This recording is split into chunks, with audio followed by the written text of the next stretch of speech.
Hello दोस्तों, आप सभी का एग्जाम स्टडी सेंटर चैनल में स्वागत है। और आज के इस वीडियो में हम चर्चा करने वाले हैं क्लास 10। कौन सी क्लास? क्लास 10 इतिहास का चैप्टर 2। भारत में राष्ट्रवाद के महत्वपूर्ण प्रश्न देखने वाले हैं। अवसाद वाला देखने वाले हैं, दीर्घ देखने वाले हैं, अति देखने वाले हैं और सभी लघु भी देखने वाले। ओके, शुरू करते हैं वीडियो बिना टाइम गवाए। ओके, तो पहला प्रश्न है, रोल्ट एक्ट का पारित कब हुआ? रोल्ट एक्ट का पारित हुआ यानी कब हुआ? तो इसका उत्तर होगा 1919 यानी 1919 इसका आंसर हो जाएगा दोस्तों। ओके, अगला प्रश्न है, प्रथम विश्व युद्ध कब आरंभ हुआ? बहुत इंपॉर्टेंट क्वेश्चन है, जीके में भी पूछे जाते हैं। ओके, तो इसका उत्तर होगा 1914। ओके दोस्तों, इसका ये क्वेश्चन उत्तर होगा। ओके, अगला प्रश्न है, भारत में महात्मा गांधी ने प्रथम सत्याग्रह कहाँ चलाया? तो वो चलाया था चंपारण में। कहाँ दोस्तों? चंपारण में चलाया था। अगला प्रश्न है अब हमारा, हिंद स्वराज नामक पुस्तक की रचना किसने की? क्या है? हिंद स्वराज पुस्तक की रचना किसने की? तो इसका उत्तर होगा महात्मा गांधी ने। ओके, तो महात्मा गांधी जी ने की थी। ओके दोस्तों, अगला प्रश्न है, दलित वर्ग एसोसिएशन की स्थापना किसने की? तो भीमराव अम्बेडकर ने की थी दोस्तों। ओके, अगला प्रश्न है, किस घटना के बाद महात्मा गांधी ने असहयोग आंदोलन वापस ले लिया? तो इसका उत्तर होगा चौरा चौरी कांड के दौरान उन्होंने अपना आंदोलन वापस ले लिया था दोस्तों। ओके, अपना अगला प्रश्न है, अल्लूरी सीताराम राजू के विषय में निम्नलिखित में से कौन सा कथन असत्य है? तो इसका करेक्ट आंसर हो जाएगा दोस्तों सभी कथन सत्य हैं। ओके, इसमें कौन सा असत्य है? तो सभी असत्य हैं दोस्तों। ओके, अगर अभी सभी असत्य हैं। ओके, अगला प्रश्न है, मुस्लिम लीग की स्थापना किसने की? तो उपरोक्त दोनों यानी कि शौकत अली और मोहम्मद अली यानी कि उपरोक्त दोनों, इसका तीसरा उत्तर हो जाएगा दोस्तों।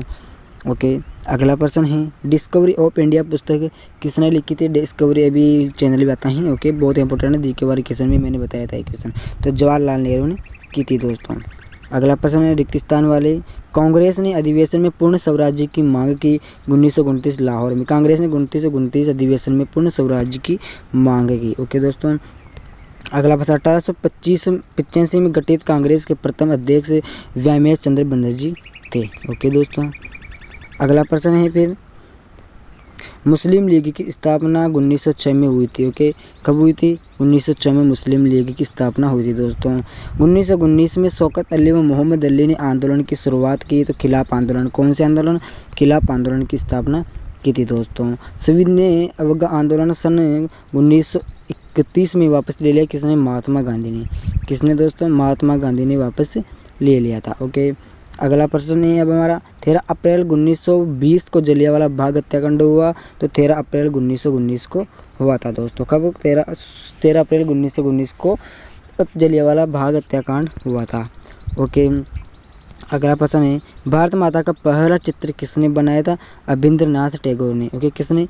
अभिंद्रनाथ टैगोर ने बनाया था। वंदे मातरम गीत की स्थापना किसने की? बंकिम चंद्र चटर्जी ने। किसने? बंकिम चंद्र चटर्जी ने की थी दोस्तों। अगला प्रश्न, कांग्रेस की स्थापना कहाँ हुई? तो मुंबई में। कहाँ हुई थी? मुंबई या बॉम्बे। ओके, यदि ये भी आ जाए तो ये भी आपको करेक्ट माना जाएगा दोस्तों। मुंबई बॉम्बे एक ही है। ओके, अगला प्रश्न है, किसके नेतृत्व में अवध किसान सभा का गठन किया गया? तो बाबा रामचंद्र जी के नेतृत्व में किया गया। सत्याग्रह शब्द से आप क्या समझते हैं? सत्या के लिए आग्रह। क्या? सत्या के लिए आग्रह करना। अगला प्रश्न है, स्वदेशी शब्द से आप क्या समझते हैं? अपने देश में बनी वस्तुओं देशी संस्थाओं का उपयोग करना। ब्रिटिश सरकार ने 1857 के बाद प्रेस की स्वतंत्रता पर प्रतिबंध क्यों लगा दिया? इसका करेक्ट आंसर होगा भारतीय समाचार पत्रों द्वारा राष्ट्रवाद को बढ़ावा देने के लिए। ओके, अगला प्रश्न है, मद्रास के नटेश शास्त्री ने तमिल के किसी विशाल संकलन को 4 खंडों में प्रकाशित किया? तो द पॉपुलर्स ऑफ सदर्न इंडिया के दौरान।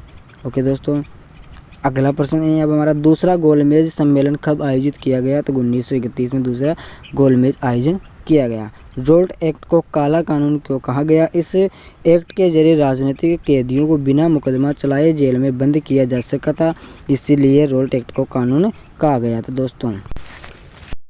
अगला प्रश्न है अब हमारा 26वां दीर्घ लघुरात्मक प्रश्न। इसका पहला प्रश्न है, देखो, असहयोग आंदोलन आरंभ किए जाने के कारण थे। क्या थे? असहयोग आंदोलन आरंभ किए जाने के क्या कारण थे?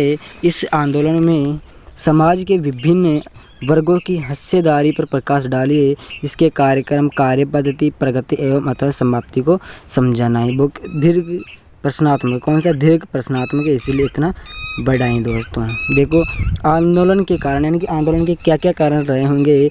प्रथम महायुद्ध की समाप्ति पर अंग्रेजों द्वारा भारतीय जनता का शोषण करना, अंग्रेजों द्वारा स्वराज प्रदान करने से मुकर जाना, रोड एक्ट का पारित होना, जलियांवाला बाग हत्याकांड। ओके, अगला पॉइंट है कलकत्ता अधिवेशन में 1920 कांग्रेस द्वारा असहयोग आंदोलन का प्रस्ताव बहुमत से पारित होना। ओके दोस्तों, अगला पॉइंट है अब हमारा विभिन्न वर्गों की हिस्सेदारी, यानी कि क्या क्या हिस्सेदारी रही होगी। शहरों में आंदोलन करना, ग्रामीण इलाकों में विद्रोह करना, आदिवासी क्षेत्रों में विद्रोह करना, बागानों में स्वराज करना। ओके, फिर अगला पॉइंट है हमारा इसी का ही, बागानों में स्वराज। फिर अगला टॉपिक है कार्य पद्धति प्रगति, यानी कि किस किस के दौरान प्रगति हुई। अगला फिर पॉइंट है चरणबद्ध योजना प्रक्रिया। प्रथम चरण सरकारी पदवियों, नौकरियों, सेना, इस स्कूलों, विद्यार्थी परिषदों व विदेशी वस्तुओं का त्यागना। ओके दोस्तों, अगला दूसरा चरण है फिर व्यापक स्तर पर सविनय अवज्ञा आंदोलन प्रारंभ होना था, इसलिए शामिल। समाप्ति, गांधी जी द्वारा चौरी चौरा में हुई हिंसक घटना के फलस्वरूप आंदोलन वापस ले लिया गया था दोस्तों। ओके, अगला प्रश्न है अब हमारा खिलाफत आंदोलन को प्रारंभ करने के मुख्य कारण कौन से थे? भारतीय राष्ट्रीय आंदोलन में उसका क्या योगदान रहा था या था? ओके, तो इसका उत्तर है दोस्तों बिल्कुल सिंपल सा, तुर्की साम्राज्य यानी खलीफा का अंग्रेजों द्वारा अपमान। खलीफा का मतलब अलग मत समझना। लखनऊ समझौते 1961 के बाद कांग्रेस के साथ मुस्लिम लीग का समझौता होना। और फिर है अगला टॉपिक है फिर असहयोग आंदोलन कांग्रेस द्वारा आरंभ होना है तथा मुसलमानों को मिलाकर योग खिलाफत आंदोलन करना। ओके दोस्तों, ये ही कारण रहे होंगे। अब इनमें क्या क्या योगदान रहा है? हिंदुओं और मुसलमानों में एकता का बीजारोपण, राष्ट्रीय आंदोलन को बल मिला। ओके, इस पर उसको बल मिला था दोस्तों। अगला प्रश्न है सभी नई अवज्ञा आंदोलन के प्रति लोगों और औपनिवेशिक सरकार ने किस प्रकार प्रतिक्रिया व्यक्त की? किन परिस्थितियों में गांधी जी सविज्ञ आंदोलन को वापस लेने का निर्णय लिया, यानी कि किस कारण से उन्होंने अपना सविज्ञ आंदोलन वापस लिया था? उत्तर है लोगों ने सरकारी कानूनों को भंग करना शुरू कर दिया था। आंदोलन को दबाने के लिए सरकार ने कठोरता से काम लिया। हजारों जेल गए, गांधी जी को कैद कर लिया गया। अब जनता इसमें बढ़ चढ़कर भाग लेने लगी। गांधी जी इरविन समझौते के कारण, कौन से? गांधी जी इरविन समझौते के कारण। ओके दोस्तों, अगला प्रश्न है प्रथम विश्व युद्ध ने एक नई आर्थिक व राजनीतिक स्थिति पैदा कर दी, समीक्षा लिखनी है। तो उत्तर देखते हैं इसका क्या उत्तर रहा है। फिर प्रथम विश्व युद्ध के उपरांत स्वराज देने का वचन नकार दिया गया। ओके, अगला प्रश्न है आर्थिक स्थिति दयनीय, बेरोजगारी व बेकारी से मजदूर, शिल्पकार आदि सभी ग्रसित थे। युद्ध ने राष्ट्रीयता के भाव जागृत किए। लोग दमनकारी सरकार के विरुद्ध एकजुट हो गए दोस्तों। ओके, अगला प्रश्न है गांधी जी की नमक यात्रा कई कारणों से उल्लेखनीय थी, समीक्षा कीजिए। सविज्ञ आंदोलन, सविनय अवज्ञा आंदोलन की समीक्षाएं क्या थी? इसके महत्व का वर्णन करना है दोस्तों। बहुत बड़ा उत्तर है शायद इसका। नमक कर ब्रिटिश सरकार का सबसे दमनात्मक पहलू बताया गया। गांधी जी द्वारा विश्वत वॉलंटियरों के साथ यात्रा शुरू की। किसके साथ? वॉलंटियरों के साथ। ओके, राष्ट्रीय आंदोलन से आम आदमी के मुद्दे को जोड़ना, कानून का उल्लंघन, प्रदर्शन व विदेशी चीज़ों को बहिष्कार, शराब की दुकानों पर पिकेटिंग ओके बंद करना। ओके, इतने सारे हैं। अगला प्रश्न है अब हमारा भारत में राष्ट्रवाद की भावना पनपने में किन कारकों का योगदान था? राष्ट्रवाद के विकास का विश्व पर क्या प्रभाव पड़ा? तो इसका उत्तर देखते हैं। साहित्य, लोक कथाओं, गीतों व चित्रों के माध्यम से राष्ट्रवाद का प्रसार भारत माता की छवि रूप लेने लगे। लोक कथाओं तथा राष्ट्रीय पहचान, चिन्ह और प्रतीकों के प्रति जागरूकता, उदाहरण है झंडा। इतिहास की पूर्ण व्याख्या। तो क्या दोस्तों, अगला प्रश्न है अब हमारा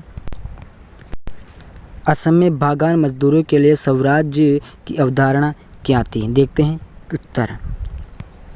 अनुबंध के नियमों का उल्लंघन करना, छाये बागानों से बाहर निकालना, असहयोग आंदोलन में सम्मिलित होना, कृषि भूमि तथा सूखी सुविधाओं को प्राप्त करना। ओके दोस्तों, अगला प्रश्न है 8वां, भारतीयों ने साइमन कमीशन का विरोध क्यों किया? बहुत इंपॉर्टेंट क्वेश्चन है भाई दोस्तों। ओके, समय से पहले गठन करना, शासन में सुधार जैसी कोई बात नहीं करना, एक भी भारतीय शामिल नहीं किया गया। ओके दोस्तों, अगला प्रश्न है भारत के लॉग एक्ट, रॉयल एक्ट के विरोध क्यों थे? तो देखते हैं क्यों थे। यह एक काला कानून था। कौन सा कानून? यानी काला कानून का मतलब है कि बहुत ही खराब कानून था। इस कानून के अंतर्गत किसी को लंबे समय तक जेल में डाला जा सकता था। विश्व युद्ध के बाद इसे ख़त्म करना पर सरकार ने इसे बनाए रखना, इसका विरोध आम जनता ने किया दोस्तों। ओके, अब गांधी इरविन समझौते की विशेषता क्या थी? बहुत इंपॉर्टेंट क्वेश्चन है भाई, 5 नंबर का आ सकता है ये। 5 मई 1931 ईस्वी को गांधी इरविन समझौता हुआ था। सविनय अवज्ञा आंदोलन स्थगित कर दिया जाए यानी कर दिया गया था। पुलिस द्वारा किए गए अत्याचारों पर निष्पक्ष जांच की जाए। ओके, नमक पर लगाए गए सभी कर हटाए जाए। कर वसूला जाता था, पैसे वसूला जाता था। सविनय अवज्ञा आंदोलन असहयोग आंदोलन के मुकाबले किस तरह अलग था? सविनय अवज्ञा आंदोलन की विशेषता लिखनी है। बहुत इंपॉर्टेंट क्वेश्चन है दोस्तों। ओके, इस बार लोगों को न केवल अंग्रेजों का सहयोग न करने के लिए बल्कि औपनिवेशिक कानून का उल्लंघन करने के लिए आह्वान किया जाने लगा। देश के विभिन्न भागों में हजारों लोगों ने नमक कानून तोड़ा तथा सरकारी नमक कारखानों के सामने प्रदर्शन किए। विदेशी वस्तुओं का बहिष्कार किया जाने लगा। किसानों ने लगान और चौकीदारों ने कर चुकाने से इनकार कर दिया कि हम इस बार कर नहीं देंगे। किसानों ने लगान धर दी और चौकीदारों ने भी मना कर दिया कि हम इस बार कर नहीं देंगे। ओके, अगला प्रश्न है 1916 के लखनऊ समझौते का इतिहास में क्या महत्व था? तो हिंदू और मुसलमान एकता के लिए महत्वपूर्ण। ओके, नरम दल व गरम दल के लिए संबंधों में सुधार। जो नरम दल और गरम दल था उनमें सुधार हुई उनके संबंधों में। ओके दोस्तों, अगला चरण भारतीय समाज और अंग्रेजों के मध्य रिश्ते बेहतर होते चले गए। ओके, अगला प्रश्न है अल्लूरी सीताराम राजू कौन थे? पिछले प्रश्न आया था। असहयोग आंदोलन में उनका योगदान क्या रहा बताना है। अल्लूरी सीताराम राजू ने आंध्र प्रदेश की गुडेम पहाड़ियों की आदिवासी किसानों का नेतृत्व किया। वह एक रोचक व्यक्ति थे। कौन से रोचक व्यक्ति? इन्हें खगोलीय ज्ञान प्राप्त था। लोगों का मानना था कि उनके पास विशेष युक्तियाँ हैं जिससे वह लोगों को स्वस्थ कर सके। ओके दोस्तों, तो ये हमारे पूरे 13 क्वेश्चन कंप्लीट हो चुके हैं। ओके, कल देखेंगे हम चैप्टर 3। ओके, सभी दोस्तों को जय श्री राम।